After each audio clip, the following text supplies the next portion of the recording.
Today, we delve into the police system, focusing on law enforcement officers' lives and their daily risks. Let's begin with a fresh example.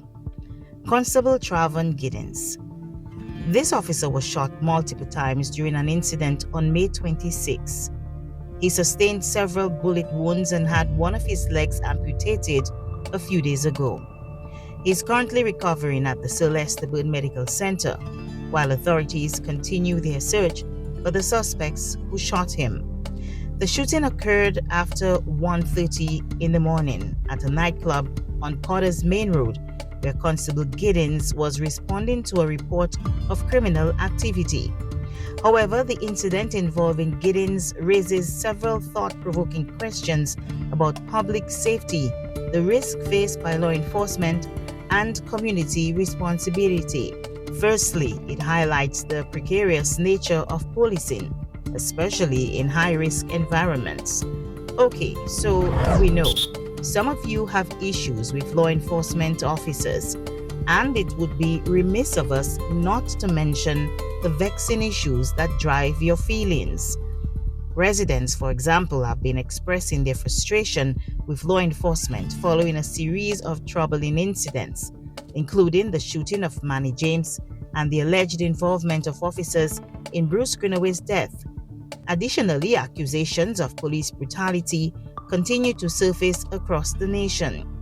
Recently, public outrage erupted after a video circulated online showing police officers violently arresting an elderly man who was subsequently thrown into the trunk of a car and taken to the station. In another incident, a young man was forcibly slammed to the ground by police, who later claimed it was a case of mistaken identity. Now, this pattern of aggression has fueled long-standing tensions between the community and law enforcement. The events at hand underscore a significant and long-standing frustration among the public, particularly regarding issues of accountability and integrity within the police force. When police officers break the law and the department refuses to take action, it indicates that the entire police force is corrupt. But then, should we paint the entire police force with a broad brush? Does the misstep of one officer, or even two or three, really spoil the whole department's reputation? It's important to consider the vast majority of officers who dedicate their lives to serving and protecting their communities with integrity and professionalism. Law enforcement is a challenging profession. It often deals with high-pressure situations that can lead to poor decisions, circumstances that may not reflect the values of the organization as a whole.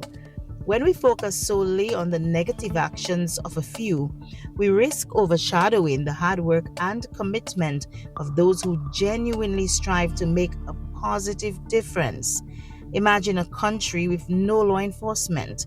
The absence of police would lead to chaos and uncertainty, where the rule of law breaks down and communities are left to fend for themselves. Without police officers to enforce laws, crime rates could rise significantly. Theft, vandalism, and violent crimes might become more common, leading to a breakdown of public safety. In the absence of law enforcement, emergency response times could slow down. Firefighters and paramedics may face delays without police to secure the scene or direct traffic, potentially risking lives. A lack of police presence could lead to community chaos, particularly during protests or gatherings. Without law enforcement to maintain order, peaceful demonstrations could quickly escalate into violence and riots. Situations involving domestic violence and disputes could become more problematic without police intervention, leaving vulnerable individuals without protection or resources.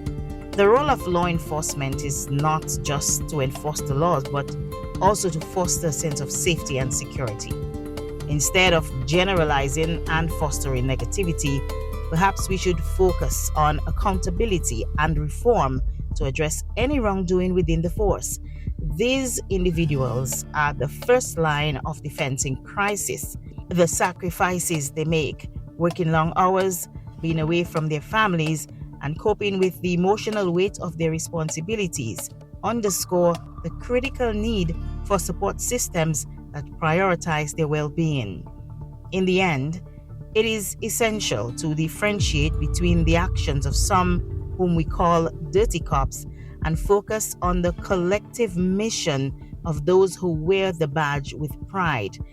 So the next time you receive or witness a cop performing outside the norm, remember, one bad apple does not spoil the whole bunch. This has been a production of Antigua.news. I am Charmaine Big Charles.